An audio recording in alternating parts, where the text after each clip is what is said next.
Lorwyn Eclipsed and the pre-modern format are still the driving forces behind price spikes this week. We'll give you the details here in part 1 of this giant-sized 2-part edition of the Magic the Gathering Market Watch. This video is sponsored by Flipside Gaming. Check out flipsidegaming.com for all your gaming needs. Right now, you can pre-order Teenage Mutant Ninja Turtles products, Secrets of Strixhaven products, or find a vast number of other great items on their website. Remember, shipping is free in the US if your order is over $100 or consists only of singles. Just look at the description or comment section below for direct links to their site.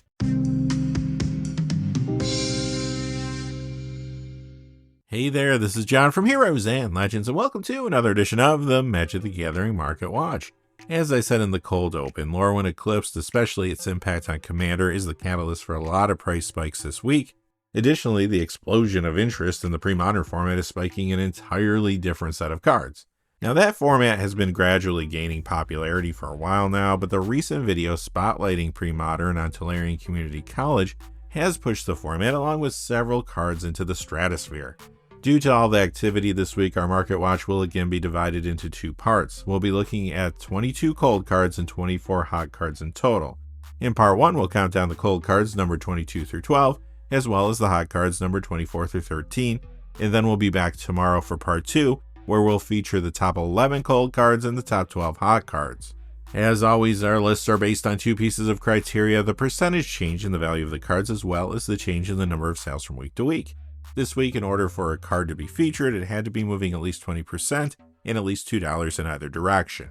Quickly before we get started though, just a couple fast things. I do want to say thank you to one of the viewers who gave a super chat tip last week during the premiere of the video. That is Paul Dodd. Thank you so much, Paul, for that tip. It really does mean a lot. It goes a long way to help the channel. Thank you so much. I also want to say thank you to one of our gold patrons. That is Marco Song. Marcos, thank you for your support on Patreon. Being a long-term patron has really helped the channel in more ways than I can say. I truly could not do this without viewers like yourself. So thank you, Marcos. And now, without any further ado, let's get into it. We'll begin with the coldest cards of the week, part 1. In this part, we'll see the ones numbered 22 through 12, and in part 2, we'll discuss the rest. Many of our cold cards this week are new cards from Lorwyn Eclipsed. Several of them are even seeing a good amount of play, but this set is incredibly popular. Lots of packs are being cracked, creating an influx in card quantity. With that in mind, let's get started with number 22, Lockmare. It's down $2.47 to $3. That's a 45% decrease. This is the first of many cards from the Lorwyn Eclipse main set going down because, like I said a moment ago, lots of packs are being opened right now.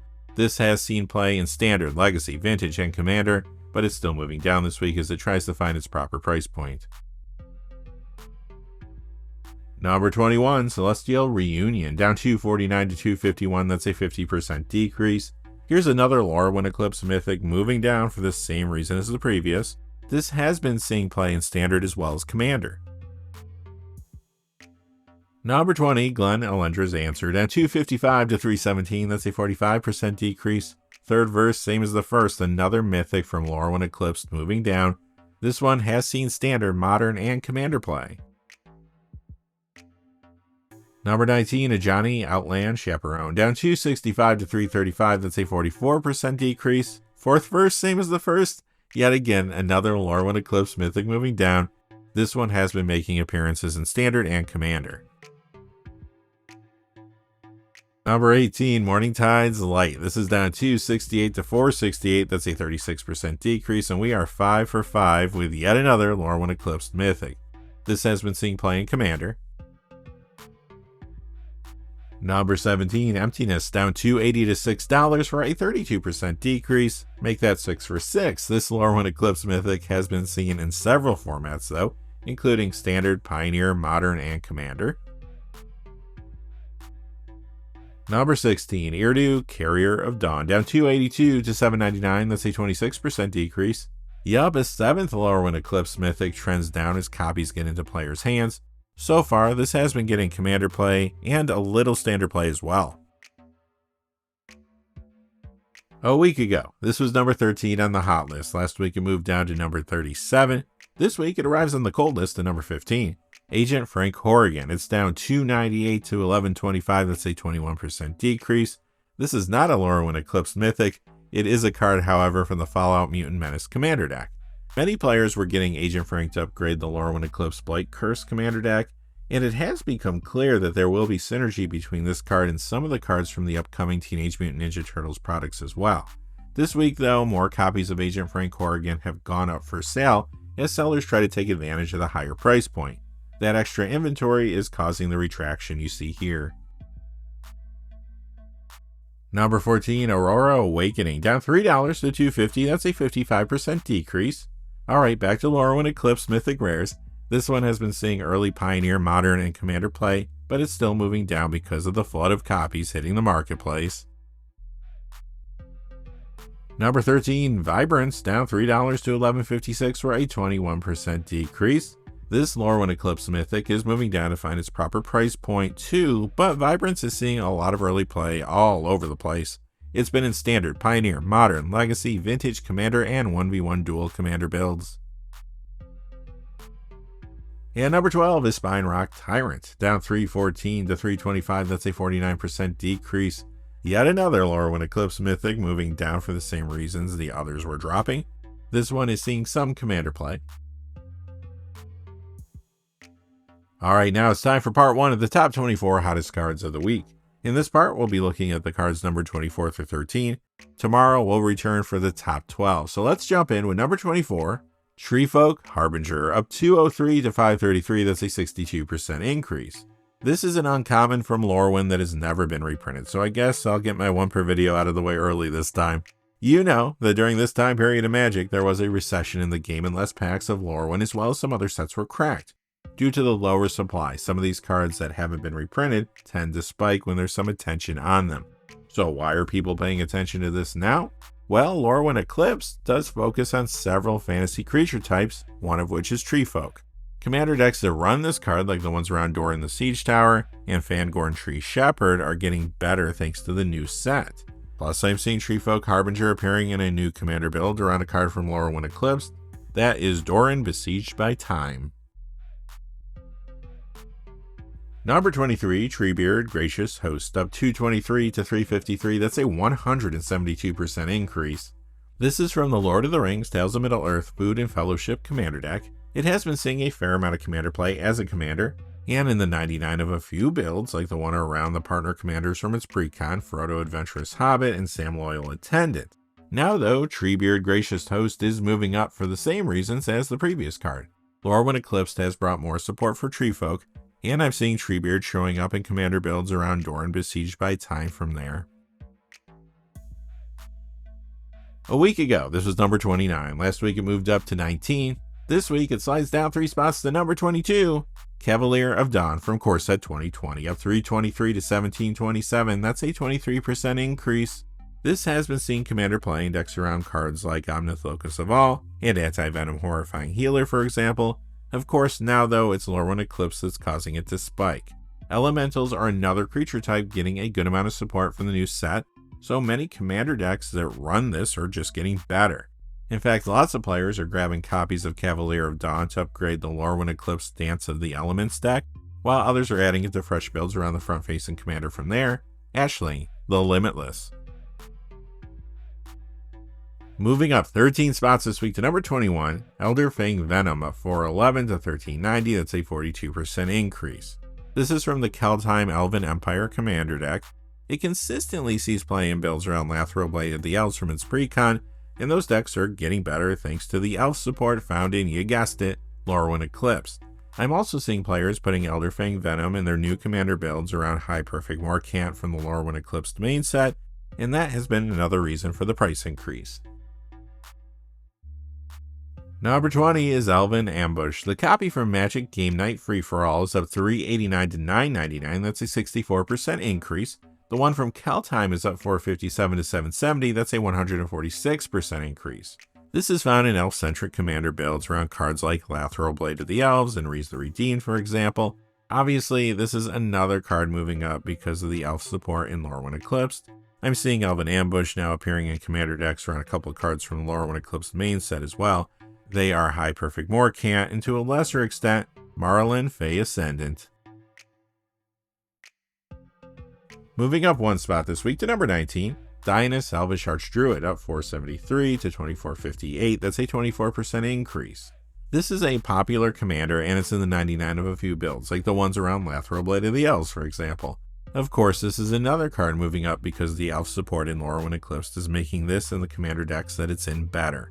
Dionysus is also appearing in commander builds around High Perfect Morcant, and to a lesser extent, Marlin Fey Ascendant from the Lorwyn Eclipsed main set as well. Number 18, Tyvar Kel, the Keltime copy up $204 to $5. That's a 69% increase. The Foundation's Jumpstart copy up $323 to $569. That is a 131% increase.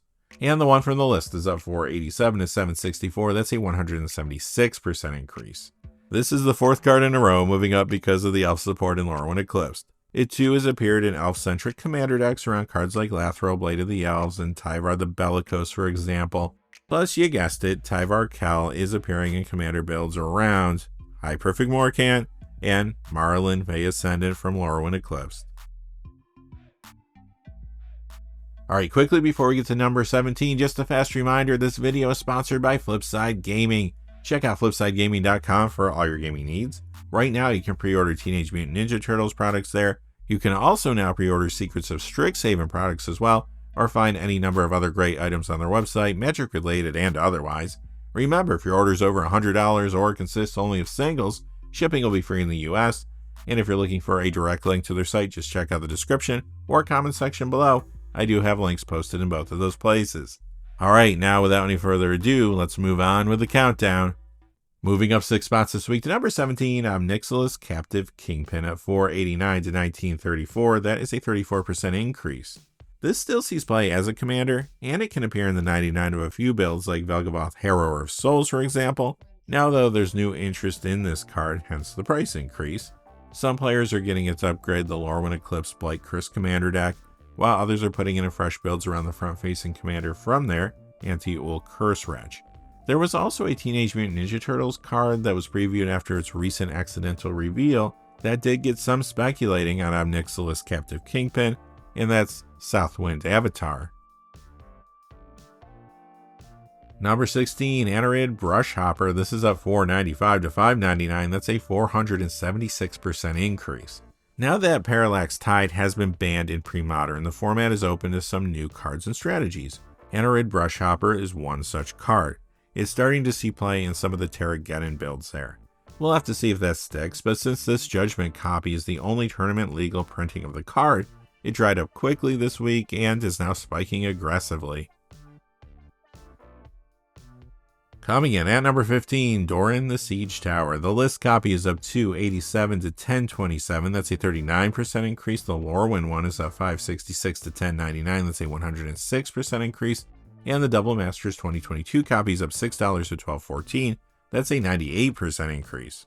This one, of course, is moving up because of the Tree Folk support in Lorwyn Eclipsed. It has always been a popular commander, and those builds are getting better now thanks to the new set.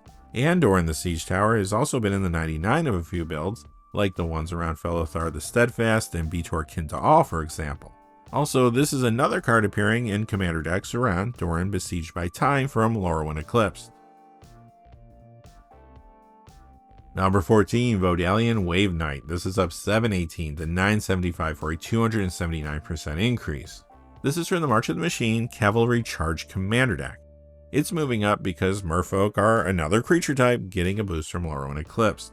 Vodalian Wave Knight has been in a few commander builds, like the ones around Sidar Jabari of Zalfir from its precon, and Tuvasa the Sunlit, for example. Now it's also being played in decks around a new card from Lorwyn Eclipsed. That's Sig Wanderwine Wisdom / Sig Wanderbrine Shield. Moving down 6 spots this week to number 13, Decree of Silence up $749 to $34.99. That's a 27% increase. This has been spiking because it is the card that Pre-Modern Azorius Replenish decks are using to replace Parallax Tide now that it's banned. Will it be as good? Probably not, but it may still be more than enough to keep the build competitive in the format. You also see Decree of Silence in Commander. Sometimes it's in builds around Zedruu the Great-Hearted, for example, but Pre-Modern is the key driver here. Alright, that's going to do it for part 1 of this 2-part edition of the Magic the Gathering Market Watch. Come back tomorrow to see the top 11 coldest cards of the week and the top 12 hottest cards of the week. Until next time though, thanks for watching. If you enjoyed the video, please give us a like and subscribe, and have a great day. Hey, thanks for watching. This video is made possible through the generous support of viewers like you on Patreon. Check out the description below for links to our Patreon page as well as our Amazon affiliate store, where a small percentage of all sales will also help support the channel. Finally, if you haven't had a chance yet to subscribe, hit that subscribe button so you don't miss any of the new videos on Heroes and Legends. Talk to you again soon, and have a great day.